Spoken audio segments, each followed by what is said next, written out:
Salam sejahtera untuk kita semuanya. Yang kami hormati Ibu Pimpinan, beserta Bapak Ibu anggota Komisi 10 DPR RI yang kami hormati, kami banggakan, kami muliakan.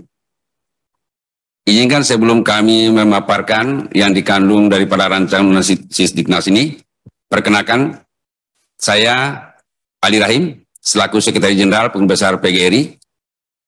Terima kasih Ibu. Dalam kesempatan ini, saya mengantarkan nanti untuk menyampaikan tentang perjuangan ini, juru bicara kami adalah Saudara Dr. Sumar Diansah, Perdana Kusuma. Namun sebelumnya kami ingin mengantarkan Bapak, rancangan Undang-Undang Sisdiknas, penghilangan tunjangan profesi adalah pelemahan atas profesi dan pelecehan terhadap harkat martabat guru. Oleh karena rancangan itu belum sampai kepada Komisi 10, kami ingin menekankan satu saja di dalam perjuangan ini, yaitu adanya rancangan Undang-Undang Sisdiknas periode April 2022, di mana di situ ada pasal 127 yang sekarang yang periode Agustus 2022 itu dihilangkan. Oleh karena itu kami mengharapkan kepada Komisi 10 untuk memasukkan kembali, karena itu roh daripada profesi itu sendiri. Dengan kata lain, untuk membendung aksi gerakan yang dilakukan oleh anggota kami yang tersebar dari 8.300 kecamatan di Indonesia, Bapak, Ibu. 516 kabupaten kota ada yang dimekarkan 2 yang sudah masuk menjadi kepengurusan, 34 provinsi yang 3 di Papua masih belum masuk. Dengan publik besar ini sangat mengharapkan agar tunjangan profesi guru dan tunjangan profesi dosen dan tunjangan kemaslahatan dosen mendapatkan haknya sampai dengan usia pensiun. Kata kuncinya itulah bagi pengurus besar PGRI harga mati bagi kami. Jadi untuk mengawal itu Bapak, karena ini ada mulai dari tingkat ranting kecamatan, kabupaten, kota sudah mulai bersiap dengan aksi. Nah, untuk meredamkan aksi ini sudah barang tentu kami serahkan sepenuhnya agar rancangan yang ada pada April 2022 tentang rancangan Undang-Undang Sisdiknas yang tertuang di situ tetap dikembalikan untuk pembahasan menjadi penetapan itu. Sehingga dengan demikian roh daripada Undang-Undang Guru dan Dosen itu tetap ada di dalam Undang-Undang Sisdiknas yang akan dibahas dan akan ditetapkan oleh DPR RI bersama pemerintah, dalam ini Presiden Republik Indonesia. Itulah barangkali Bapak Ibu pengantar saya, sekaligus nanti saya minta kepada Saudara Dr. Sumar Diansah untuk menyampaikan materi ini kepada kita semuanya. Terima kasih. Assalamualaikum warahmatullahi wabarakatuh. Merdeka! Merdeka. Baik, kepada Pak Sumar Diansah bisa dilanjutkan. Baik, Assalamualaikum warahmatullahi wabarakatuh. Selamat pagi, salam sejahtera untuk kita semua. Yang saya hormati pimpinan sidang, Pak Fakih, Bapak Ibu yang kami muliakan dari Komisi 10 DPR, sahabat-sahabat kami dari IGI, dari Poros Pelajar Nasional, dan juga sahabat kami dari PLKP, dan tentunya kawan-kawan pengurus besar Persatuan Guru Republik Indonesia. Salam hormat dari Ibu Ketum. Hari ini beliau mendampingi cucunya karena sedang dioperasi di Semarang. Insya Allah ketidakhadiran beliau tidak mengurangi rasa hormat kami dari PBPGRI. Mohon izin ditampilkan dari slide awal. Kami akan menyampaikan beberapa pokok-pokok pikiran dari kami selaku pengurus besar Persatuan Guru Republik Indonesia. Yang pertama, bagi kami rancangan Undang-Undang Sistem Pendidikan Nasional yang di dalamnya terjadi penghilangan tunjangan profesi merupakan pelemahan atas profesi dan juga pelecehan terhadap harkat martabat guru. Kemudian sebagaimana kita kenal di dalam slide yang di depan, Menteri Pendidikan dan Kebudayaan Ristek seringkali mengungkapkan kalimat sejarah. Yang terbaru dia mengatakan rancangan undang-undang sistem pendidikan nasional akan menjadi rancangan undang-undang yang bersejarah. Kemudian kalau kita ingat ketika beliau pertama kali dilantik menjadi menteri, beliau mengatakan, saya tidak mengenal masa lalu, kami hanya mengenal masa depan. Namun ironis, di dalam rancangan undang-undang sistem pendidikan nasional, sejarah Indonesia yang merupakan pokok pikiran bangsa, identitas kita sebagai sebuah bangsa, tidak dijadikan sebagai muatan pelajaran wajib. Dan jika dia tidak belajar dari sejarah, maka nanti akan terjadi malapetaka bagi Republik ini. Dan itu sudah terjadi dalam rancangan undang-undang sistem pendidikan nasional. Oke, lanjut. Kemudian mengapa PGRI sebagai sebuah organisasi profesi wajib dilibatkan dalam berbagai kebijakan pendidikan? Karena kita akan berbicara sejarah. Yang pertama, PGRI merupakan organisasi profesi tertua yang dimulai dari tahun 1912 melalui Perkumpulan Guru Hindia Belanda, kemudian tahun 1932 Perkumpulan Guru Indonesia, dan menjadi Persatuan Guru Republik Indonesia pada 25 November 1945. Kami memiliki 3,4 juta anggota yang tersebar dari mulai tingkat ranting, kecamatan, kabupaten, kota, provinsi, dan sampai pengurus besar. Kami bersifat unitaristik. Dosen, guru, tenaga kependidikan, pensiunan, semua melebur menjadi satu. Kami sangat inklusif. Kemudian kami juga sangat independen, kami tidak terikat oleh partai politik manapun. Bahkan terkait dengan Undang-Undang Sistem Pendidikan Nasional yang di dalamnya terdapat kode etik. Kami merupakan organisasi guru pertama yang memiliki kode etik. Itu dilahirkan pada Kongres PGRI ke-12 di Jakarta sekitar tahun 1973. Kami sebagai sebuah induk organisasi memiliki perangkat kelengkapan organisasi, mulai dari lembaga bantuan hukum, yayasan penyelenggara pendidikan, asosiasi profesi, PGRI Smart Learning Center and Karakter, lembaga kajian, dan juga perempuan PGRI. Terakhir, kami membuat sebuah persekutuan melalui negara-negara ASEAN ditambah Korea Selatan dalam bentuk ACT, ASEAN Council of Teacher, yang itu kami lakukan di DKI Jakarta, di Ancol. Kami juga ikut melahirkan Undang-Undang Sistem Pendidikan Nasional tahun 2003, dan kami terlibat aktif ketika Undang-Undang Guru dan Dosen lahir tahun 2005. Kepres nomor 78 tahun 94 semakin meneguhkan posisi kami sebagai organisasi guru pertama di Indonesia. Hari Guru Nasional diperingati bersamaan dengan hari lahirnya PGRI sebagai organisasi. Nah, itulah mengapa PGRI memang wajib dilibatkan dalam berbagai kebijakan pendidikan di Republik ini. Kemudian selanjutnya, mengapa rancangan Undang-Undang Sistem Pendidikan Nasional perlu diperbaiki? Ada 4 poin yang menjadi catatan kami. Yang pertama, secara substansi, bidang pendidikan yang sebelumnya diatur dalam Undang-Undang Nomor 20, Undang-Undang Nomor 14, Undang-Undang Nomor 12, itu masih banyak yang secara substansial belum termuat di dalam rancangan Undang-Undang Sistem Pendidikan Nasional. Apalagi jika kita mengatakan rancangan undang-undang ini bersifat omnibus law. Yang kedua, keberadaan rancangan Undang-Undang Sistem Pendidikan Nasional ini masih menyisakan polemik dan juga penolakan dari berbagai elemen masyarakat. Mengapa? Karena penyusunannya tergesa-gesa, diam-diam, tidak transparan, minim keterlibatan ahli dan juga partisipasi publik.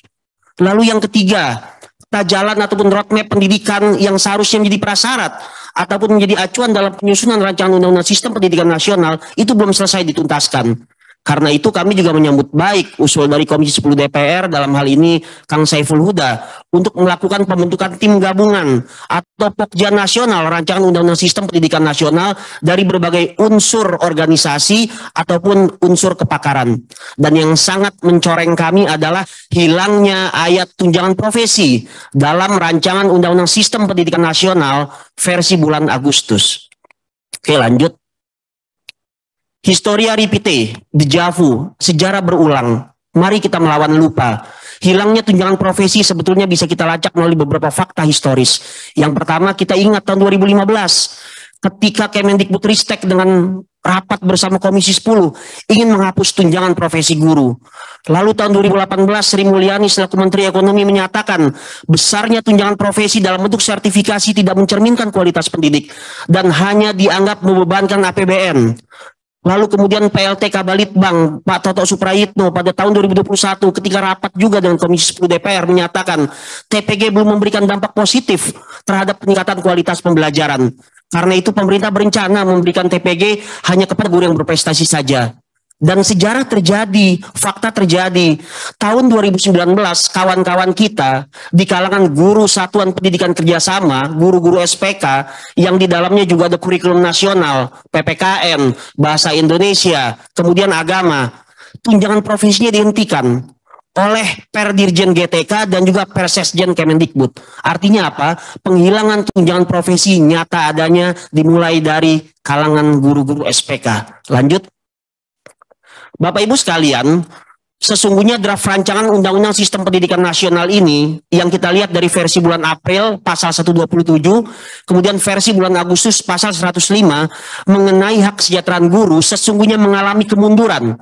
Kami menyatakan terjadi kemunduran mengenai profesi guru, mengenai hak kesejahteraan guru. Apalagi jika kita bandingkan dengan Undang-Undang Guru dan Dosen, pasal 14 sampai 20 untuk guru dan pasal 51 sampai 60 untuk kalangan dosen. Selanjutnya silakan. Saya coba kutip pasal 14 Undang-Undang Guru dan Dosen. Ada dua pasal yang hilang, yang itu sesungguhnya berbeda dengan spirit negara untuk membentuk merdeka belajar dan guru merdeka. Di dalam pasal 14 Undang-Undang Guru dan Dosen, di sana dikatakan di antara hak guru adalah dua: memiliki kesempatan untuk berperan dalam penentuan kebijakan pendidikan, lalu memperoleh kesempatan untuk mengembangkan dan meningkatkan kualifikasi akademik dan juga kompetensi. Dua hak ini hilang dalam draft rancangan Undang-Undang Sistem Pendidikan Nasional versi April ataupun versi Agustus. Bisa dibayangkan ketika guru dibelenggu, tidak bisa terlibat dalam kebijakan. Bisa dibayangkan ketika guru dihambat karirnya untuk melakukan peningkatan kompetensi ataupun jenjang pendidikan. Oke, selanjutnya. Lalu di dalam pasal 15 Undang-Undang Guru dan Dosen, di sana jelas guru berhak mendapatkan penghasilan di atas kebutuhan hidup minimum yang di dalamnya ada gaji pokok, tunjangan yang melekat pada gaji, serta penghasilan lain berupa tunjangan profesi, tunjangan khusus bagi saudara-saudara kita di daerah terpencil, dan juga tunjangan kehormatan bagi dosen ataupun guru besar. Yang mana itu pun masih ditambah oleh maslahat tambahan yang terkait dengan tugasnya sebagai guru berdasarkan prinsip penghargaan dan prestasi. Siapa yang bertanggung jawab memberikan kebutuhan hidup di atas minimum? Pemerintah pusat bersama dengan pemerintah daerah. Oke, selanjutnya. Lalu di dalam pasal 15 Undang-Undang Guru dan Dosen, di sana juga dikatakan pasal-pasal mengenai tunjangan profesi. Saya sebut tunjangan profesi guru pasal 16 ayat 1 sampai 6, tunjangan fungsional pasal 17 ayat 1 sampai 3, tunjangan khusus pasal 18 ayat 1 sampai 4. Pasal 19 tentang masalah tambahan. Poin-poin yang menginginkan agar guru mendapatkan kesejahteraan di atas minimum hilang dalam rancangan Undang-Undang Sistem Pendidikan Nasional versi bulan Agustus. Bisa dibayangkan Undang-Undang Guru dan Dosen yang mengangkat harkat martabat kami sebagai profesi guru dengan kesejahteraan di atas minimum, dengan tambahan maslahat dan tunjangan profesi dijadikan standar minimum, bahkan di bawah standar minimum. Karena tidak semua daerah mendapatkan tunjangan kinerja. Kawan-kawan kita di Sulawesi Tengah dia hanya dapat gaji pokok dan tunjangan profesi. Lalu kawan-kawan kita di perbatasan Anhuang Timur yang harusnya dapat tunjangan khusus, tunjangan daerah 3T, daerah terpencil tidak dapat. Di Kalimantan Tengah, kawan-kawan kita yang sudah dapat sertifikasi, dia tidak dapat lagi tunjangan kinerja daerah. Lalu di daerah Banten, kawan-kawan kita di provinsi dapat tunjangan kinerja, namun di kabupaten berbeda-beda. Di Rangkas Bitung dia dapat, di Lebak dia tidak dapat. Bisa dibayangkan ketika guru ke depan kembali ke masa Umar Bakri, hanya mendasarkan dirinya kepada gaji pokok, kepada tunjangan khusus yang tidak semuanya dapat, kepada tunjangan fungsional yang jumlahnya tidak signifikan, kepada tunjangan kinerja yang semua daerah tidak dapat tergantung kekuatan APBD. Tunjangan profesi sangat dibutuhkan oleh guru-guru kita di seluruh Indonesia. Oke, selanjutnya. Lalu kemudian kita bandingkan draft rancangan undang-undang versi bulan April. Di sana dalam pasal 127 masih tertera kalimat tunjangan. Walaupun juga tidak dijelaskan secara komprehensif tunjangan yang dimaksud seperti apa. Berbeda dengan Undang-Undang 14 tahun 2005 yang sangat detail menjelaskan itu. Dan di dalam rancangan versi Agustus pasal 105 kalimat tunjangan hilang. Ketika kalimat tunjangan hilang, maka otomatis tunjangan profesi, tunjangan khusus, dan juga tunjangan kehormatan tidak ada sama sekali. Oke, selanjutnya. Ini Bapak Ibu sekalian ada pasal yang hilang, pasal 127 ayat 2 sampai 10 di dalam versi Agustus hilang. Kemudian selanjutnya, nah ini yang menarik. Kami akan mencoba mengkritisi mengenai pernyataan Kemendikbud dalam taklimatnya kemarin. Dalam pasal 105 rancangan undang-undang versi Agustus, di sana dikatakan, dalam menjalankan tugas keprofesionalan, pendidik berhak memperoleh penghasilan, pengupahan, dan jaminan sosial sesuai ketentuan peraturan perundang-undangan. Yang setelah kami baca pada bab penjelasan, sesungguhnya yang dimaksud dengan peraturan perundang-undangan adalah bagi guru dan dosen merujuk kepada Undang-Undang ASN nomor 5 tahun 2014, dan bagi guru atau dosen swasta merujuk kepada Undang-Undang Ketenagakerjaan. Lagi-lagi penurunan, terjadi kemunduran yang semula kita mendapatkan kesejahteraan di atas minimum, kini dianggap minimum. Ini merupakan sebuah analogi di mana kita disamakan dengan buruh, dilemahkan profesinya, dilecahkan harkat martabatnya, dilecehkan harkat martabatnya. Oke, selanjutnya. Bapak Ibu sekalian, lalu rancangan Undang-Undang Sistem Pendidikan Nasional versi Agustus di dalam ketentuan peralihan, ini yang menjadi legitimasi Kemendikbudristek untuk menyatakan bahwa saya tunjangan profesi masih ada kok, tidak dihapus. Kami juga punya pandangan kritis. Memang tunjangan profesi masih ada dalam rancangan undang-undang, tapinya ini tidak pernah dijelaskan. Tapinya itu adalah tunjangan profesi itu ada di dalam ketentuan peralihan. Saya akan bacakan.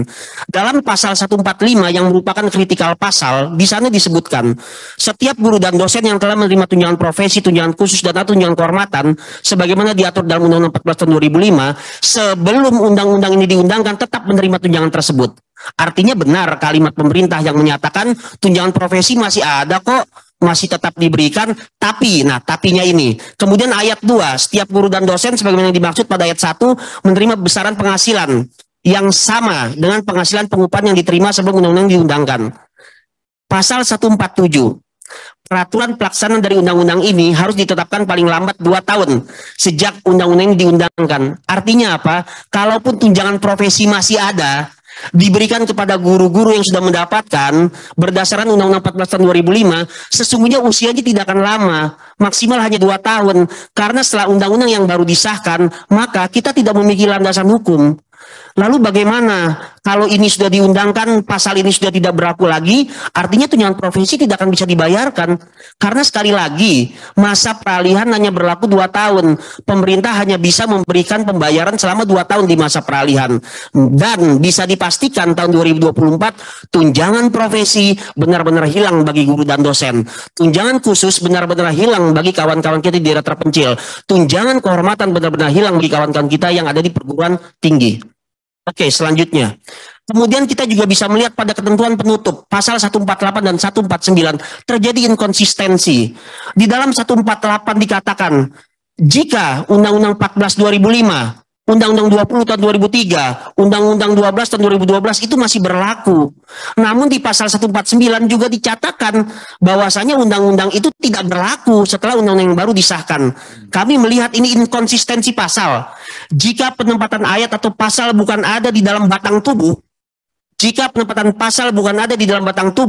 melainkan hanya di peralihan atau ketentuan penutup, maka bisa dipastikan guru tidak akan bisa menuntut dan tidak ada keharusan bagi pemerintah. Jadi kalau memang pemerintah ingin berpihak kepada guru, maka masukkan di dalam batang tubuh, bukan dicantumkan di dalam peralihan yang sifatnya hanya sementara atau dilampirkan di dalam bagian penutup yang tidak bermakna apapun. Itu catatan kritis kami. Maka kesimpulannya adalah PGRI sebagai sebuah organisasi profesi pertama dan tertua di Indonesia wajib dilibatkan dalam berbagai kebijakan pendidikan. Yang kedua, rancangan Undang-Undang Sistem Pendidikan Nasional perlu diperbaiki. Kami mendukung rancangan undang-undang ini sebagai sebuah kemajuan untuk dunia pendidikan. Namun catatan-catatan kritis juga harus diakomodir dan harus diperbaiki. Lalu pembentukan tim gabungan atau Pokja Nasional, rancangan Undang-Undang Sistem Pendidikan Nasional dari berbagai unsur organisasi maupun kepakaran perlu dibangun agar tidak terjadi polemik di masyarakat. Tunjangan profesi harga mati bagi kami. Tunjangan bagi guru, tunjangan bagi dosen, tunjangan khusus bagi teman-teman daerah terpencil dan 3T, serta tunjangan kehormatan bagi guru besar. Kembalikan ayat tentang tunjangan profesi guru dan dosen, tunjangan khusus dan juga tunjangan kehormatan.